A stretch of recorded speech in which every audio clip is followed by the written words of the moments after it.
Hello, everyone. Lovely to see you and to be together as this one reality, one consciousness, not as separate personality, not as entities from the past, but just as presence, this effortless presence. So if we could welcome ourselves as this presence,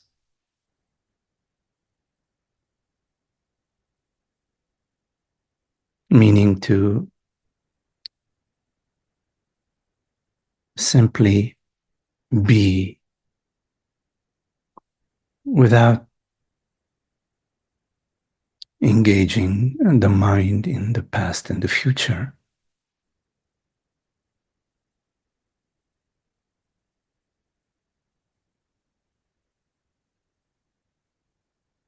To allow this universal expression to express itself whichever way it chooses to, inviting us to the peace,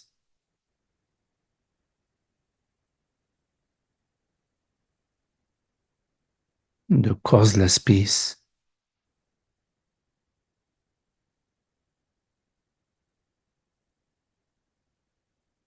that which is not subject to time and space,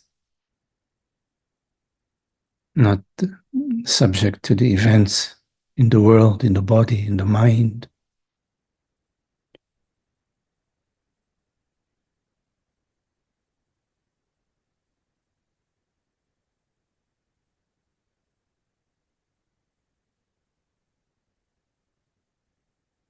As peace, we are one.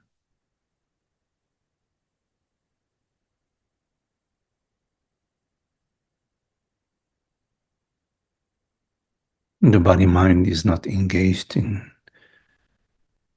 fear, worries, and concerns.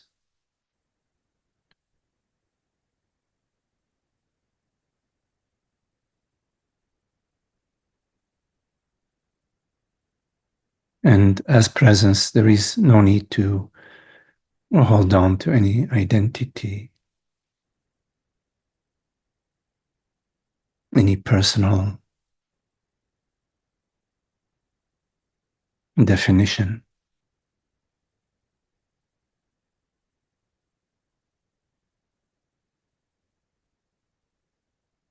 So welcome your experience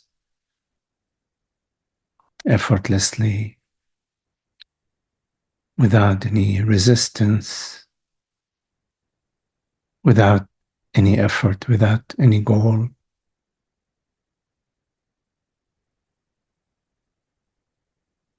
The gentle breath,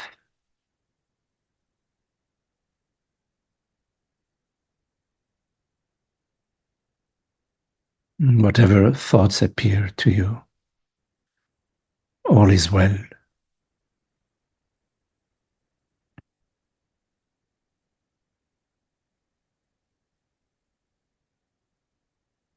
You are not what you imagine yourself to be.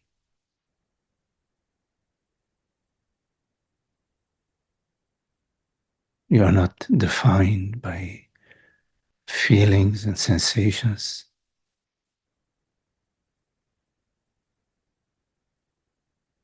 They appear to you in the open space of awareness, which is your very being, your reality. Is formless,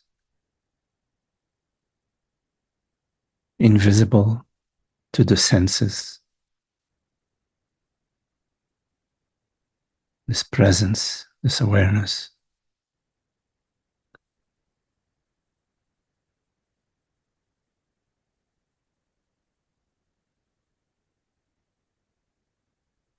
which knows itself. You know yourself as I, presence, being.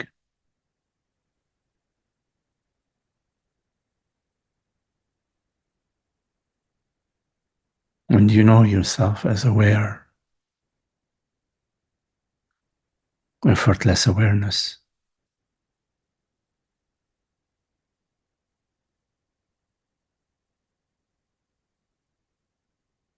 There is no need to add anything.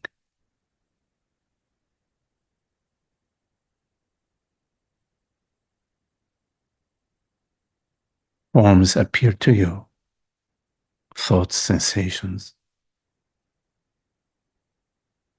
but they do not define you. They do not refer to your reality,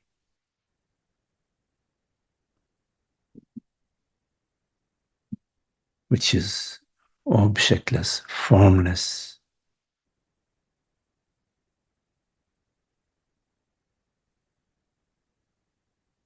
Although waves appear on the surface of the ocean, their essence is water, which is the essence of the ocean.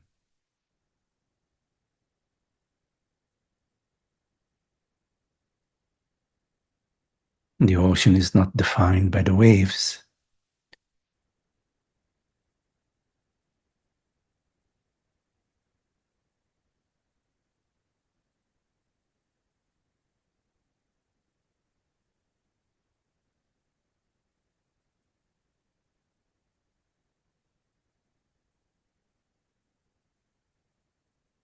Similarly, events that appear to you within the body, within the world, within the mind, they are fleeting. There is no need to hold on to them and make a personal story.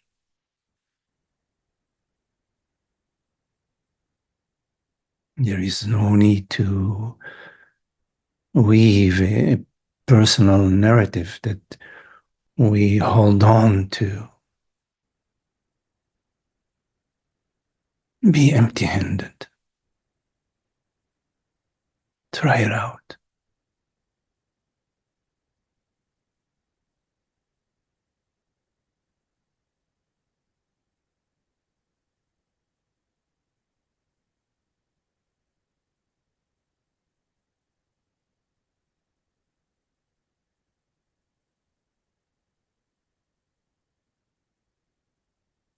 One could say that everything which appears to you has some definition. The body, thoughts, the world, mountains and rivers, small ponds and large lakes, the 10-year-old body, the 20-year-old body, 40-year-old body. Everything which appears to you has some definition, some form, certain phenomenal aspects. But you don't.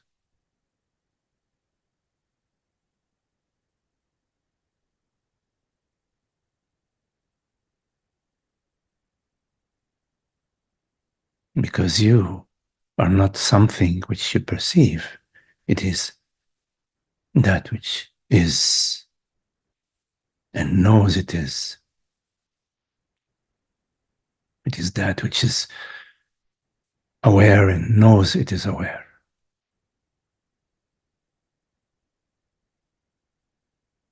not something you perceive phenomenally.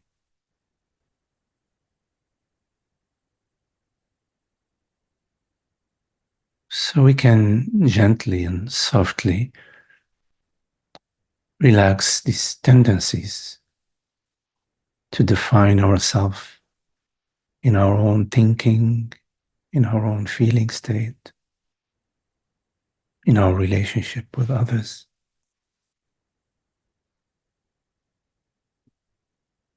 To be childlike, not knowing, fresh, moment by moment, available for the discovery in this moment, like these words appearing out of what? And to what?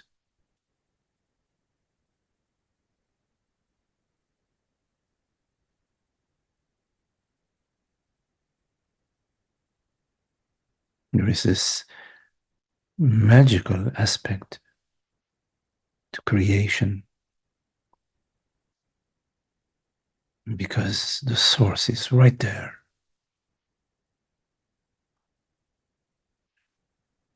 In every drop of water in the stream, there is the source, the origination, the origin of the stream is the source, gurgling freshly.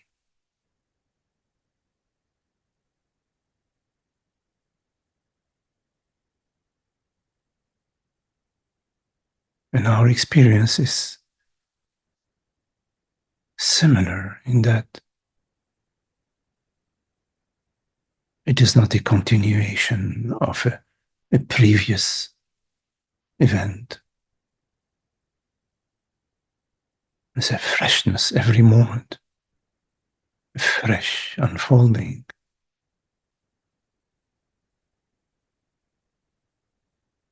Completely free from the past.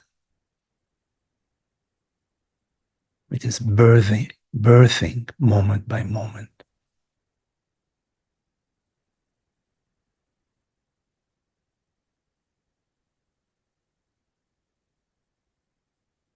But habitually we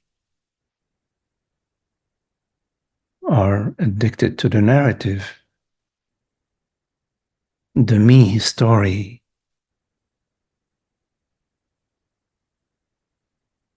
and personal aspect, time and space, birth and death. What is going to happen to me tomorrow? My goodness, what's happening to me right now? This addictive narrative, which at its core has this blind belief in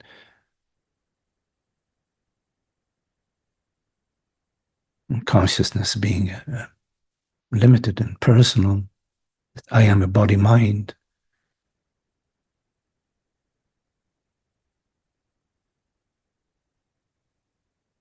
While in fact, body mind appears to you.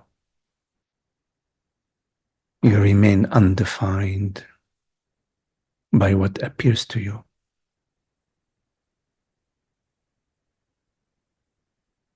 Think of the wide open sky.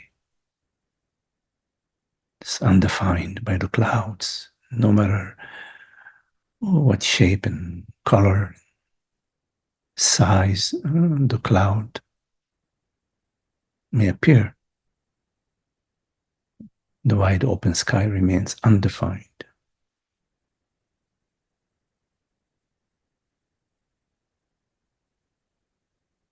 But somehow we hold on to a personal identity.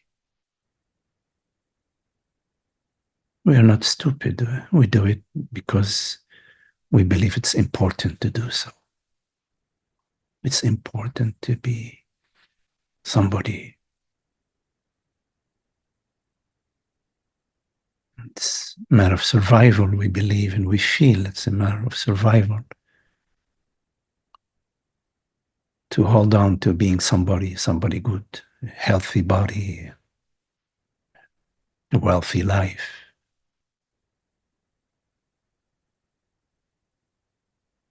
And in a way, it is true at the relative level.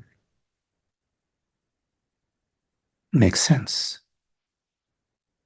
Because the body-mind is wired for procreation and survival. But also, we're endowed with this capacity to contemplate truth within the dream, within the waking dream. This capacity to explore, am I that which I feel myself to be? Am I that which I imagine I believe myself to be? Or am I this formless, aware presence?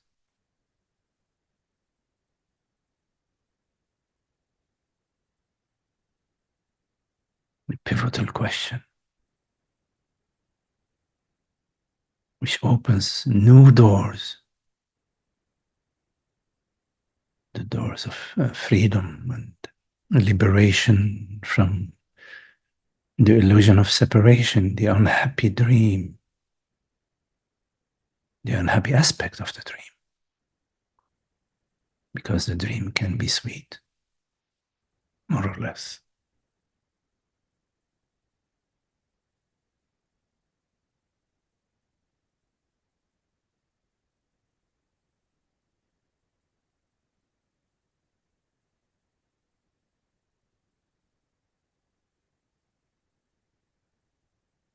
So we trust our understanding,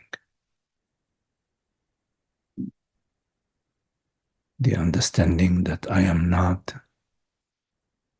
the form which appears within awareness. It's crucial understanding, liberating understanding.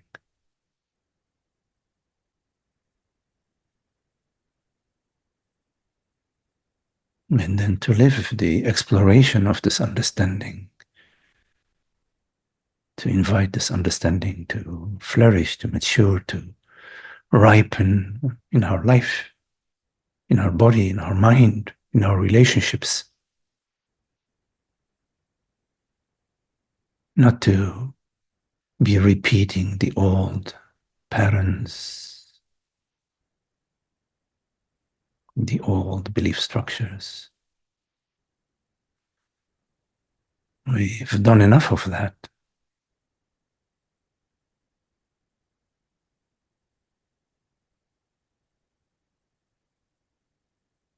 What is it to be free from time and space?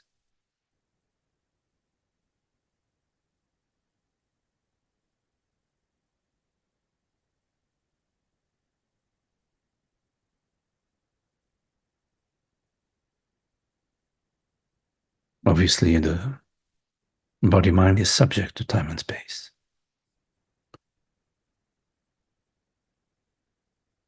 Food, shelter, and clothing, the aging of the body.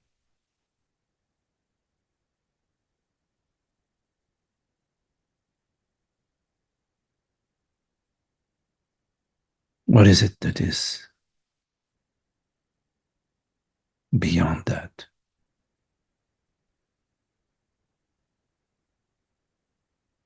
It's a beautiful question. From myself to myself. From the self to the self. From consciousness to consciousness. Knocking at the door, God's door. God knocking at its own door, but there is no door. It's fascinating. No door.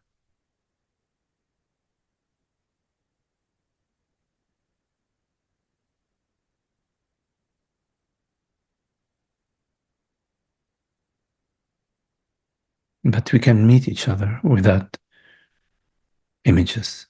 Well, we can explore that at least. How do we meet each other without images? Like a newborn, a fresh meeting. No personal image of myself or the other. No projection. Nothing being carried on from the past, dragging corpses. No need to drag corpses.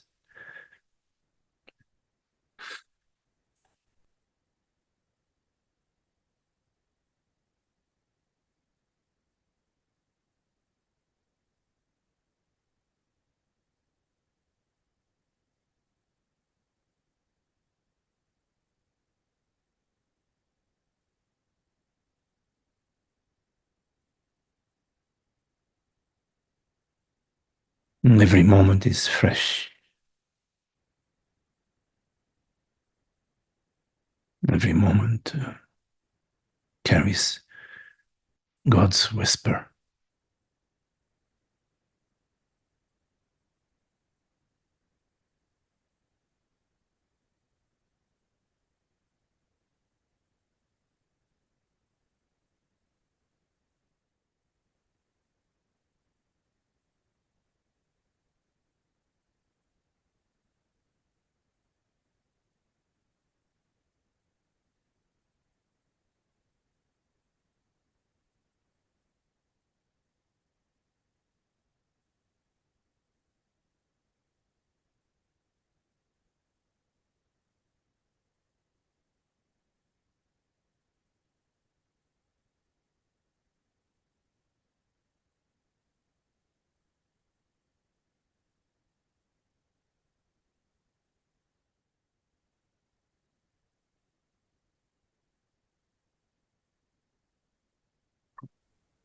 Hello, Holger. See. Yes, good to be here. Yes. And thank you so much for this meeting and the guided meditation. And on one level, it's super serious because, I mean, it feels like there's really nothing more important than to become clear about our true identity. And on another level, it feels like party time because it's so beautiful. I mean, this presence and this openness. And I just wanted to thank you. And it's quite amazing. Thank you for your sharing and your consistency and just to find words, to have a little, those little words, they're so precious, like consciousness, awareness, peace. It's so beautiful, this coming back home, this resting and being. And it's so ridiculous on one level that I overlooked it for so long. I mean, it's just priceless. It's precious. Yeah. Thank you.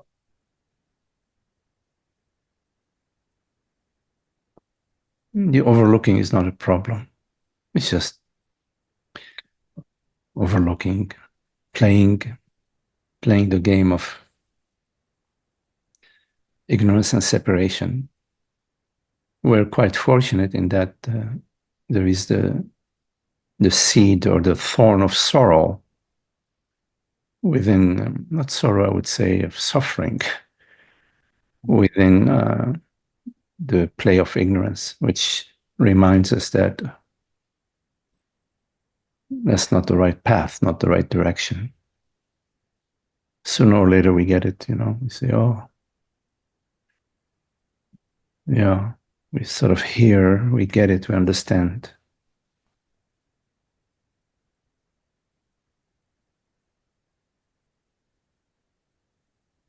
Yeah, that we're not victims, we're not subjects within the dream. We are the dreamer of the dream. We are the reality of the dream. Yeah, it's a simple understanding when it is simple. And it seems to be very complex otherwise. And yes, it is joyful. Any contemplation about consciousness is a contemplation about freedom, about beauty, about joy, about love, about compassion, about empathy. These are no-brainers. I mean, we love freedom, joy, happiness, beauty. This we don't need to think about it. It's the baseline, it's that which is irrevocable beyond argument.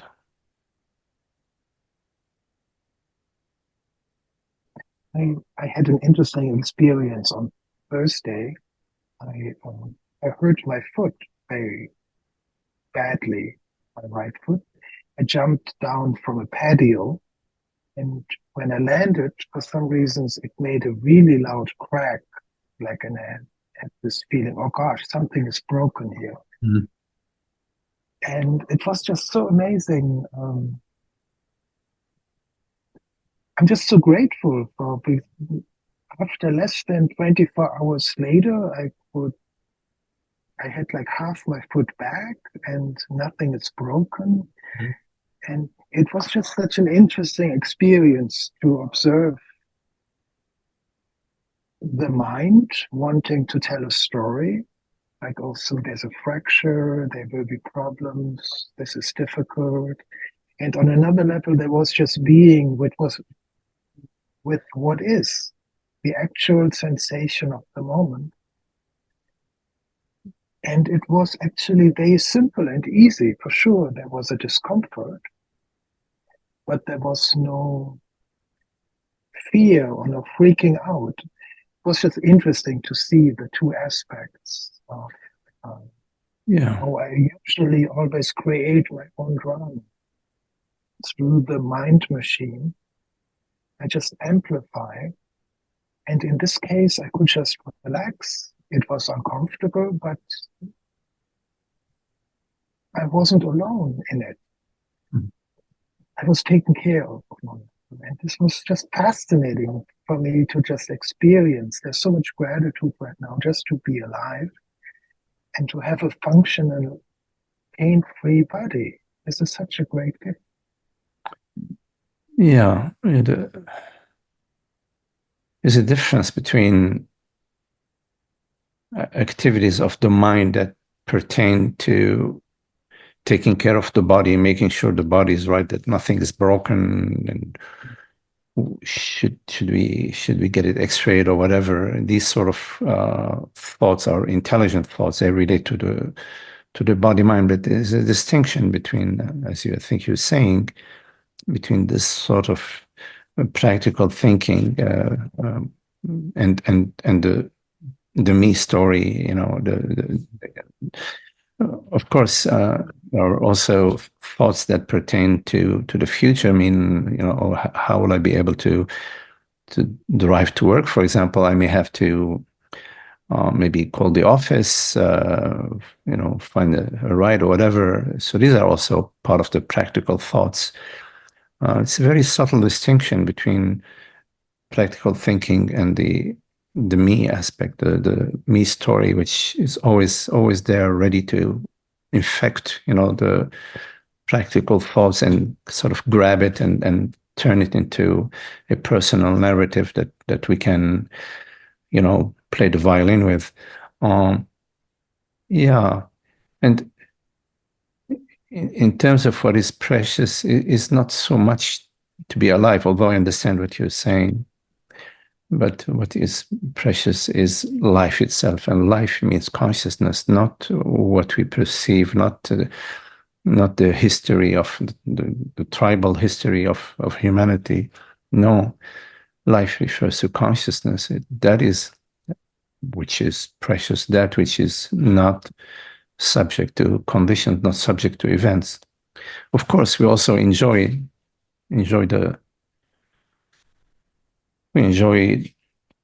how life manifests. We enjoy, music. We enjoy the arts. We enjoy friendships. We enjoy relationships. We enjoy food. We enjoy the body, etc. But the real joy is from the source. It's awareness itself, which is the joy. It's a joy that is not dependent on anything.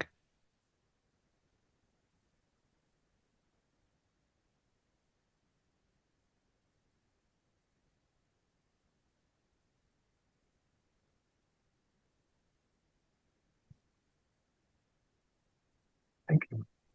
Quite this story, quite amazing. Yeah.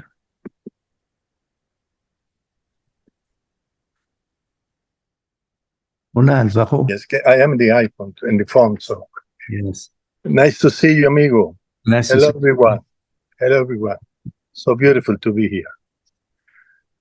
Well, listen to you, Magdi, and that's the thing. There is this sense of clarity, a sense of clarity. You hear me? Yes. Okay. There is a sense of clarity in the perception of things. I can put it this way, right? Where I am now, I see the trees, the clouds, the sky, the mountains, and everything is shiny, basically, right? Shiny. There is no thought about this. I describe it now, right? But in the direct perception, there is no thought about it. Just this sense of clarity, which is very beautiful, very, very beautiful, right? Because somehow there is no this me story involved in this. It's just this moment. That's what. Okay, the other day, for example, that was very interesting because I'm talking about this understanding of insights that happen out of who knows where, right? But there was this insight, which doesn't last, of course, but there was that no one can be aware somehow. So there is no Alvaro, which is aware, or someone else which is aware. It's just awareness. What's very, very clear inside that appears. Wow. In reality, what it is, it's just awareness. Yes. It's Yeah. not me aware or Magdi aware or whoever, right? I mean, this insight is always available to you, that, Right. awareness is aware. It's a simple insight, but a profound insight that is awareness which is aware. And when we refer to I is this awareness, because it's not something else that is aware. It is I which is aware. It is I that is aware, for example, of this beautiful view of the balcony. And it's also I that is aware that I'm aware. So it is this awareness is aware, but this awareness is I. And this I has no name, no age, no gender, you see. The body mind Alvaro has an age, a gender, etc. The tree, Right. the tree has an age, maybe it's a maple tree or an oak tree or a palm tree. Yes, but awareness has no age, no gender, no location. The tree is located in the yard. The body Right. mind Alvaro is located on the balcony or in the house, but awareness is not located. So that's a very important understanding. This insight is always available to you if you visit it, whenever you want to, not that you have to, but whenever you want to visit, what is it that is aware? Immediately, it is I awareness which is aware. I awareness is aware. I am aware of a body mind called Alvaro. For example, Alvaro right now, the body mind Alvaro, there is hunger. So I perceive hunger, for example. Yes? So hunger, meaning the body mind Alvaro hunger, appears within awareness, right? But awareness does not appear as an object. Awareness is that which perceives, that which is aware. So yes, this understanding is available to you to visit anytime you want. And it's a good idea to visit this understanding until it's a no-brainer. Until there's no brain, right? Until it's just it's obvious. It's like it's obvious. It's obvious to itself. Yeah, because well, somehow the tendency of the mind is to come, with thoughts again, and on the thinking and the daydream or the judgment, and sometimes we get caught in that, or there is identification into that, right? But yeah. Okay, go ahead, Vo. No, but what you are saying is somehow that is the important thing, is the importance, right? That to become more aware of the awareness itself. Don't need to become more aware of awareness itself. There is no more to it, but it is. It's whenever you ask yourself, what is it that is aware? Which is a good question. Why not? You could ask yourself, what is aware? You can come to the conclusion that, it is awareness by its very nature that is aware. It is awareness that is aware, and not a body-mind that is aware. The body-mind is a form, it's a conceptual form, and it's a perceptual form. A form is not aware. A form does not perceive. A thought does not perceive. A sensation does not perceive. It is only awareness which is aware. So yes, that you don't need to practice to become more aware of awareness. That's not what I'm saying. I am saying that the understanding about the essential nature of awareness as being luminous, as being inherently aware, effortlessly inherently aware. This understanding, this experiential understanding, is available to you. That's what I'm saying. I'm not talking about practicing, and I'm saying that it's a good idea to visit this understanding. In other words, to explore what is it that is aware, in my experience. Right. There is a tendency, a habitual tendency, to go into, it is me, Magdi, it is me, Alvaro, that is aware. You see? But Magdi or Alvaro is just the name of the body, is a name of the form. There is a vehicle, a human vehicle that is named Magdi or named Alvaro, which appears to you. It is not that which you are. You are not that. You're not defined by that which appears to you. So that understanding is available to you. Now, in terms of the thoughts that appear to you, I think it's a good idea not to make a problem out of the thoughts that appear to you. Thinking is an important process for human existence, or human functioning, and the celebration of life. The issue with thought is the me belief, is the belief that there is a personal thinker. Thoughts are not personal, they're universal. They're impersonal. They appear. There's no personal thinker. So thoughts are okay. It is the personal thinker thought, the thought that says there is a personal thinker, even if it says it subliminally, that is where the virus resides. Okay. And the cure of the virus is very simple, is to come to the understanding that that which perceives, that which understands, is invisible to the senses. It is awareness or consciousness which perceives and which understands. Period. Right.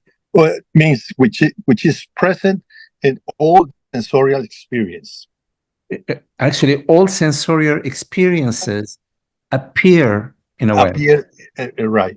Awareness is present in the sensation. The sensation appears in awareness. Right. It's a movement of life. We can say that it's not separate. Yeah. Oh, yeah. There is no separation. Separation is a belief. Right. Which includes thoughts, exactly what you were saying. Yeah. There's only the belief in separation, which is separation. Separation is the belief in separation. Right. But a belief, you can believe in pink flying elephants. You can believe in golden angels. It doesn't mean anything. It's not significant. Mm-hmm. The only significance of the belief is how tightly you hold on to it. We love our beliefs. Yes. You know, the belief game, I am better Right. than you. I am whatever. Yeah. All this. Yeah. Well, Wow. just that we were talking about beliefs with Ana Elena. You know Ana Elena. Yes. She's there, right? And somehow we were investigating that in the beliefs is somehow the strength, this sense of me, right? Yeah, the The belief. sense of because I believe in this, and that give me this sense of existence, and it, right, and somehow create a lot of chaos in life, in the world. We were talking about politics and religions and things like that, right? And the core of these beliefs, somehow we were saying that it's part of this chaos. We can say that, right? Because I think my beliefs is the true one, and your beliefs is the wrong one. Before my belief is the good one and your belief is the bad belief, there is a belief before that. The belief before that is that I am a personal entity and you are another personal entity. In other words, Okay. the beliefs that we hold on to as a consequence of believing that I'm a separate entity are not the core beliefs that are the root of ignorance. They are a demonstration of ignorance. But the root of ignorance is the belief that I am a personal body-mind. I am a personal entity existing in time and space. So, yes, there are subsequent evidence of ignorance, which are downstream beliefs and downstream behavior, ignorant behavior, that are the demonstration of how nefarious, how hurtful, how harmful, how unhappy the original belief in ignorance is. But in terms of uprooting the sense of separation and uprooting the entire tree, you have to go to the root, not just cut the branches. You have to go to the root. And the root belief is that I am somebody limited. I, meaning consciousness, is somebody limited, sitting on a chair, having a house, having a partner, having issues. That's where the virus originates. So we invite ourselves to explore that this belief, this belief has no reality to it in our experience. In our experience, that which is real is invisible to the senses. That which is real is consciousness. In our direct experience right now, that which perceives right now, that which is hearing right now, that which is aware right now, you cannot perceive it with your eyes. You cannot hear it with your ears. That which is aware is invisible to the senses, and yet it is 1,000% undeniable. You cannot deny awareness. Okay, beautiful. Yeah. Well, that's when we say this unknowable and cannot be known. Exactly. How do you Unknowable, say? unknowable via the mind. Right. But Right. you know you are. You know you're aware. Right. I mean, awareness knows it is aware. Inherently, within awareness, there is knowingness, self-knowingness, and all-knowingness. And freedom, and the freedom, because awareness is not, has no beginning and no ending. You see, there's no birth and death. There is no ill health or good health when you're talking about reality. Health and birth and death apply to the trees, apply to the turtles, apply to the body minds, apply to the flowers, apply to phenomena, but do not apply to I. You see. So birth and death apply to the body mind, which is called Magdi or Alvaro. Mm-hmm. Yes, of course. Who cares? One day it's sunny, next day it's rainy. Today is Sunday. Where is Saturday? Saturday is gone. There's no Saturday outside of a thought about Saturday, you see, right? Mm-hmm. But is that which does not come and go, which is in our direct experience. It's important to go to your experience and get a sense of what we are talking about here, that which right now is speaking, is perceiving, is invisible, is formless.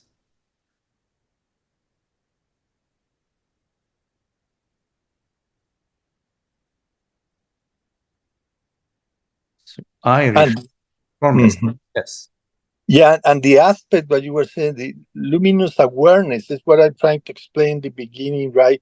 This clarity Yes. that is appearing, that somehow illuminate the whole spectrum, to put it in that way, that is here present, right, in this moment. Yes. That's why they call the light of awareness, I suppose. Yes. I mean, the rays of the sun, they are made out of light. They are made out of the light of the sun, you see.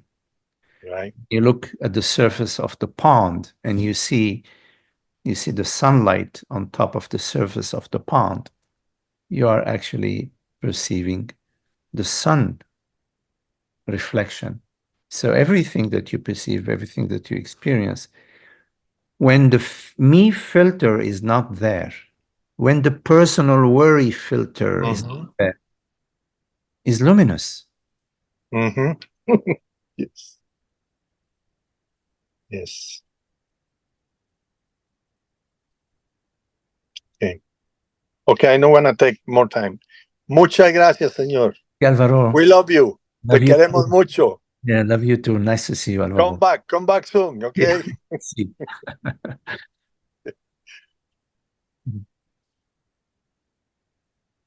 Oh, Elliot. Hello, Elliot.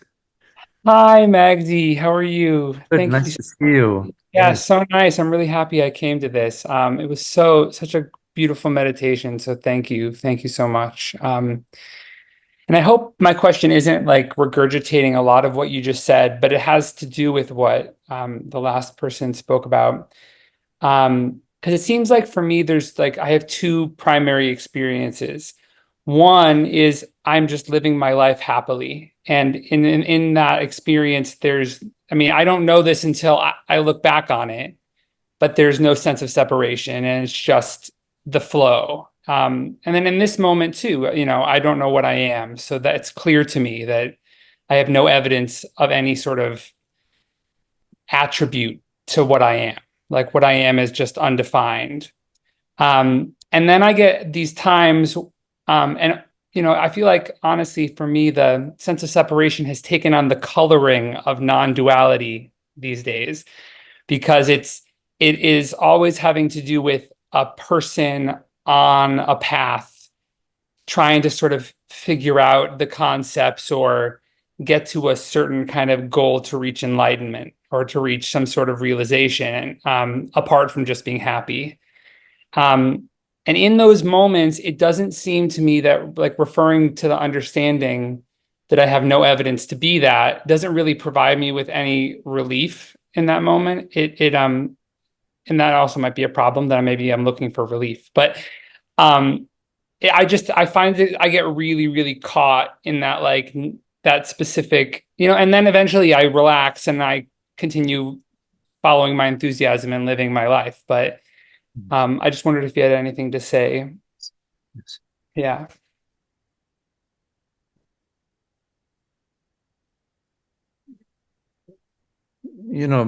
Because on our path, our path takes many years. Who knows, how long we've been sort of pondering and wondering. At some point, we develop a persona, like a persona of a spiritual student, a student on the path, somebody who's seeking, somebody who's trying to understand things. And at some point also that we come upon non-duality, then we become a non-dualist. We're a non-duality student. We belong to that camp, etc. So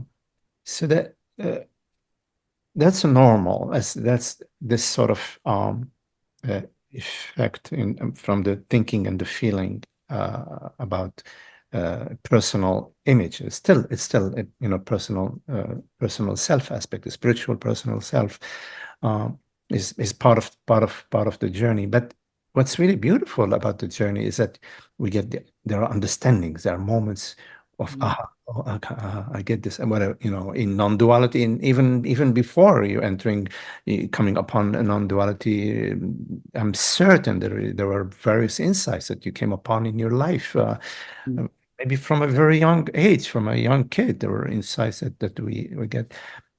So at some point, these insights, they lead to the experience that you just shared with me, where you're living your life, all is well, and even after the fact, you think, oh wow, I've been happy, or I'm happy. And that's okay. I mean, most of the time I don't even have that second thought that I'm happy, but as similarly to you, I'm just living my life, and all is well, dealing with things. There is this that needs to be done, that needs to be done. There isn't psychological stuff or personal issues, or I'm not trying to get somewhere.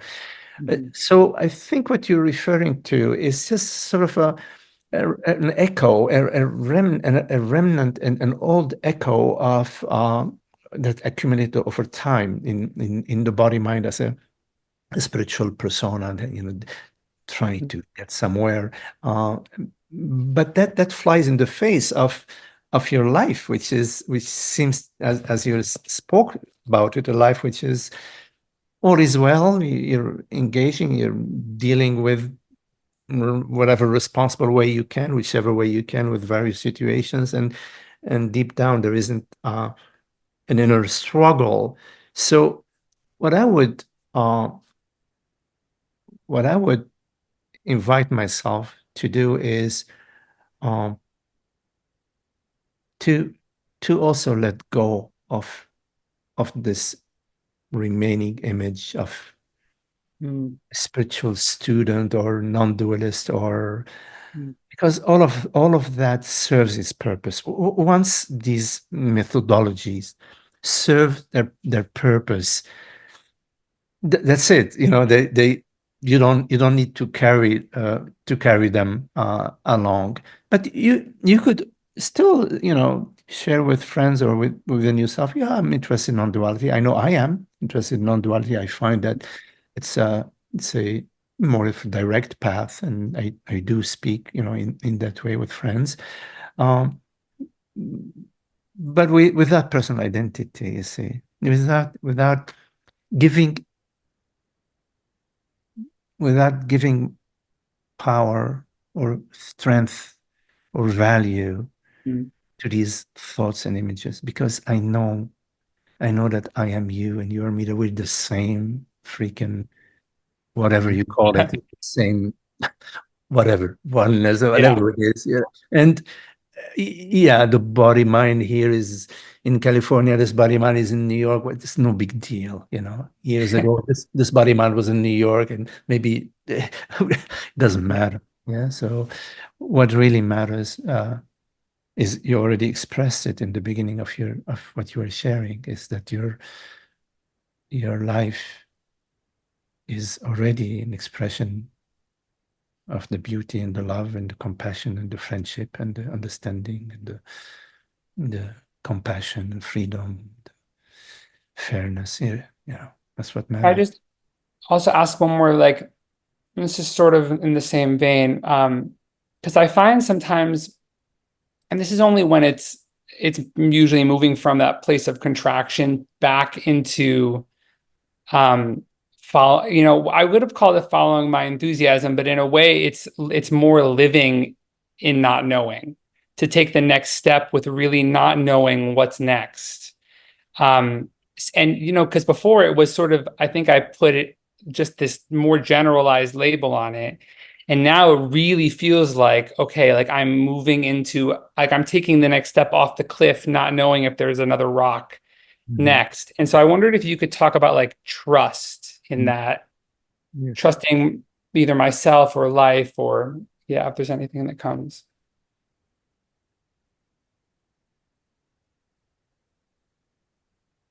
Uh, when a baby is in mom's arms and mom is holding the baby, that baby is completely relaxed. Of course, if they're hungry, they're just gonna, feed, but they're home. You see, they're home. And there is this trust which it is not even engaging the mind.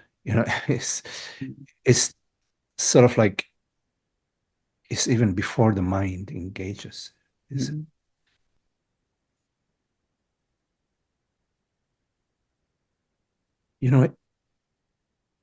Every moment there is inhalation and exhalation, and that it's magical. I mean, okay, we say, oh well, yeah, right, big deal, but no, it's not it is magical. There is awareness, and it's so magical. It's a huge thing.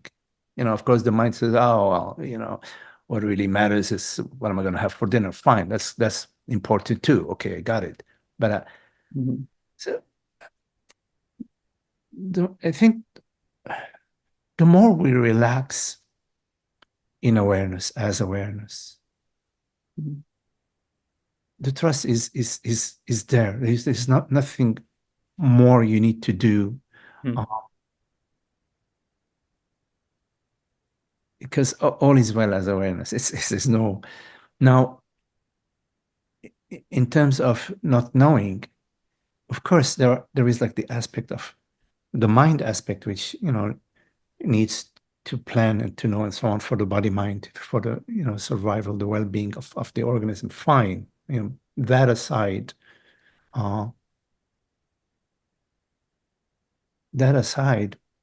every moment is the Big Bang, as a way of speaking. Every moment is blooming freshly, is arising freshly. And because we have an understanding about love and beauty and friendship and compassion, that is there, because that understanding in every moment, there is the potential for the expression, the manifestation, of love and friendship and caring, whichever form it takes. We don't know, because every moment is different, you see. And sometimes or maybe most often, just resting as being, resting as presence in the midst of activity, just sort of, there is an inner quality of inner restfulness in a way, although there is activity at the mind level, maybe cooking dinner or whatever, we're planning something. All is well at that level. There is a level of all is well, which is at the level of our being, of our knowing ourselves as this formless presence. And that's where the mind rests. The mind rests. And the resting of the mind in its source, one could refer to that as this not knowing, being not knowing. I like to use the term being not knowing. It's not just not knowing by itself. I associate being as awareness of reality with not knowing, because reality is not in time, and knowing requires time. It's like what was before, what's next. But not knowing is eternal. It's the eternity of being. So it's not. It's a freedom from time, and it's like diving in the ocean, and realizing that, heck, I'm the ocean. I mean, it's like it's not really that I'm diving. I am the ocean. So diving into oneself.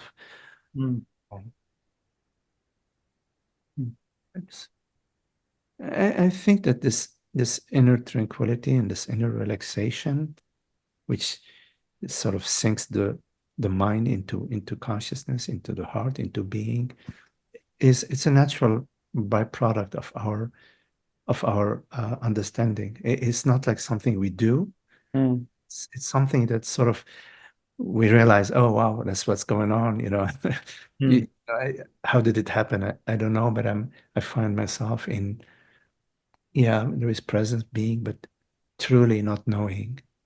And truly not knowing is I think that you're quite aware of that, but it's not an emptiness. It's an empty fullness. It's a emptiness or an empty fullness, because in this not knowing, there is an emptiness, but it's full of love, full of awareness. That's a question, actually, I would love to clarify and ask. Because for me, when I go to would you say that it's full because it's what we are, so it's not empty of an identity? Like it is. There is identity at the body-mind level. I mean, Magdi's body-mind is not Elliot's body-mind. Okay, fine. So that's no issue. But so it's not empty above all, in that it is awareness is alive. It's alive, not meaning it's in life, meaning the infinite creative potential, and it is freedom, because it is the only reality that there is. So there is nothing opposing it. So you could say, quote unquote, it's full of freedom, but usually we say a glass of water, a glass is full of water, a refrigerator is full of food. What do you mean by it's full of freedom? So we're speaking sort of nominally. We're not speaking phenomenally. Fullness is a nominal phenomenal. Yeah. Like awareness is empty of objects, meaning there are no separate objects or any separate things within awareness, but yet it's full of itself as awareness. It's alive, it's aware, and the proof is in the pudding. Here we are. There is this understanding, this communication, this understanding, which is awareness to awareness demonstrating a little teeny tiny sliver of its creative potential, which is that it can communicate in speaking English, Magdi, and via body-mind, Magdi, body-mind, Elliot, and there is understanding, or there is something being shared. Yeah. So, but it's empty in that it's empty of separation, empty of objects, empty of something which begins and ends. So, and yet you can say, well, okay, well, the body-mind Magdi and the body-mind Elliot begin and end. Yes, seemingly they begin and end. The body-mind Elliot and the body-mind Magdi seemingly begin and end. But in fact, the body-mind Magdi and the body-mind Elliot are in interaction with the totality. They're like, you could say scientifically, there are no separate things. You know, it's an interactive field, which science is still exploring it, but there isn't like this object separate from that object. There is an interaction at that level.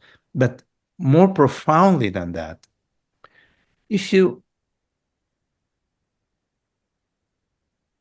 take the dream analogy, and in the dream analogy, you may be dreaming there are 5 people walking in the field, and there are 5 different people, 3 women, 2 men, and different ages, whatever. And they seem to be, you know, to have separate aspects to them, separate forms to them, separate reality to them. Yes, that is true at that level. But in fact, when you awaken, you realize that was your dream, then you realize that all these 5 people, including the field, including whatever else was going on in your dream, were made out of one substance, which is the dreamer's mind, right? So that's why I say seemingly there is a separate body mind, Magdi, separate body mind, Elliot. Within the realm of consciousness, there are no separation, but seemingly in the dream, there is a separate form. So the emptiness aspect is pointing directly to that these separate forms are seemingly separate, but not really separate. So form is emptiness, right? And in the Heart Sutra, is it the Heart? Well, one of the Buddhist sutra, form is emptiness, emptiness is form. Referring to form is emptiness is referring to the emptiness aspect. But then it says also that emptiness is form. Well, that's not how I define the fullness. I would say that the emptiness, not the emptiness is form, but the emptiness is love. And that's the fullness. So nice. Thank you so much, Magdi. Yes, nice to see you, man. Okay.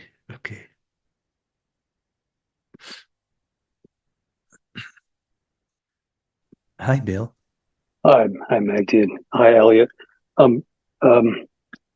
Elliot, your question, particularly the part about can I trust it, or where do I find this trust in what we're discussing, this ease of being, is I find it very pertinent to me as well. And I just wanted to say that I've become a very there's a book about a fellow who gets what we're talking about at a deep level, and he made it his direction to surrender. And it's an extraordinary story. It details how he went about this, and the results of it. Is a guy by the name of Michael Singer, and he wrote a book called The Surrender Experiment. And it melds very closely, in my opinion, with the issue that you raise, Elliot, and what you, Magdi, are inviting us to.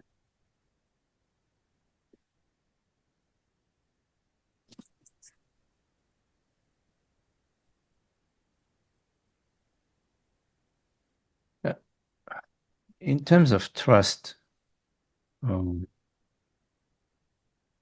see.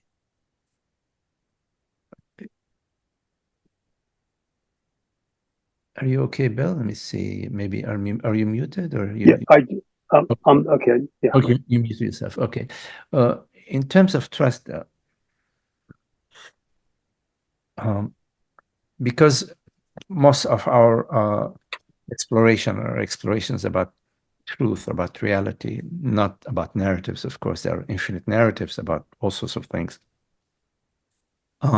So it makes sense if you want to trust something, okay, to trust not a particular narrative, but to trust whatever truth, whatever is real, whatever is true, whatever that is, right? So let's start with, okay, well, we agree that it makes sense, if we're interested in trusting, okay, to trust truth or reality.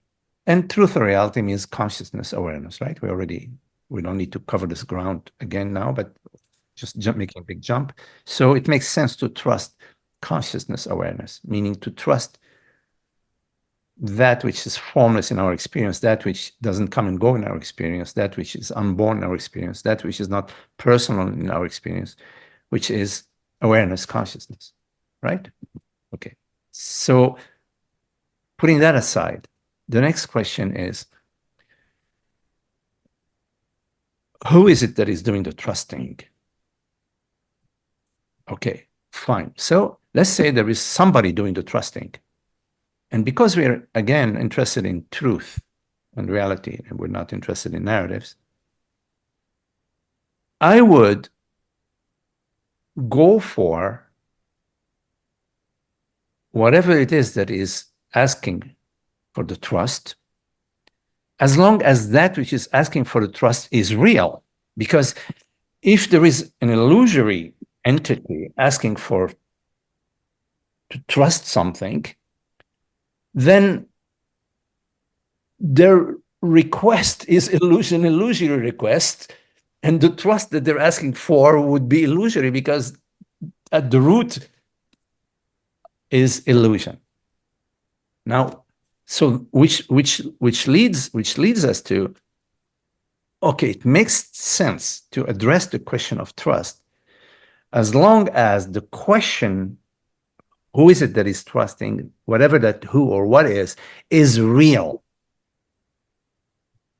So the only thing that we know that is real is consciousness, which brings us to, so therefore it is consciousness, which is real, which is asking a question about trusting reality. Consciousness is asking a question about trusting consciousness. Otherwise, we are into narratives. And I'm not interested in narratives. I'm interested in truth. So truth is asking the question, how do I trust truth? Well, you already are that. So the question is moot if you contemplate it, looking at it, it's a moot question. But, okay, putting that aside, we say, okay, if you're interested in trust, okay, well, first of all, trust consciousness. Don't trust the story, the narratives of the mind, which are infected by the me. The thoughts that are not infected by ignorance, fine, you can trust them. But the thoughts that are infected by ignorance, the belief in separate entity, those, you don't trust them, you trust consciousness. And as our understanding, our living understanding, our experiential understanding about consciousness matures, there is a relaxation that happens in our body-mind. Because the stirring of the body-mind is because of the me, oh my God, what's going to happen to me? But as the more we realize that, well, there's really there's no real me, there's just consciousness. And consciousness is peace and emptiness and freedom and fullness and happiness. There is a relaxation, effortless relaxation, natural relaxation in the body-mind level. So can I say then? One more thing, the trust will come to you experientially as happiness starts you start to experience more and more happiness. Then you'll trust. You're gonna trust a music teacher where the more you perform, the more people applaud you because your skills are improving. So the trust is gonna come by itself as a byproduct of the goodies. that consciousness delivers.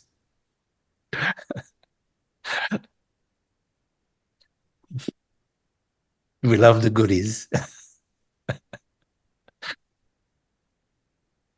So Magdi, my appreciation for your caution on that thing is that there's the polarity of trusting versus not trusting, right? And what we're talking about though transcends that polarity. It's not like I'm going to trust. It's simply that distrust drops away. It's no longer trusting in distrust. Like, Yes. oh, I got to keep my guard up. Right. You know? Yes, I think that's well said. The distrust falls away with the distrustful one. As the distrustful one is falling away, the distrust will fall away. Yes, I think that's a good. And to the extent that that occurs, let's say, like you just said, there's a tremendous ease in that. It's a Yes. not having to trust oneself instead of just what is. Yes, and life, meaning the universe, consciousness, will present you with various opportunities to relax, let go, and trust. And at a profound level, it's very beautiful, but sometimes at the mind level, it may seem a little challenging or scary. Thank you. But that's okay. Consciousness always wins.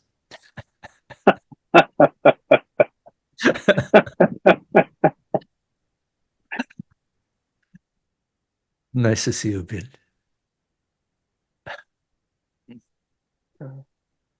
Mm.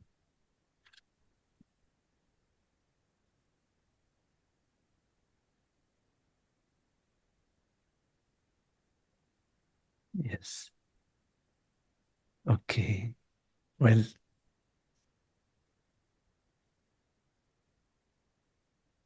thank you all. Very, very lovely to be with you and to share this wonderful. Thank you, Magdi. Yes. Thank you so much, Magdi. Thank you. Thank you so much. Thank you. Beautiful. Thank you. Thank you.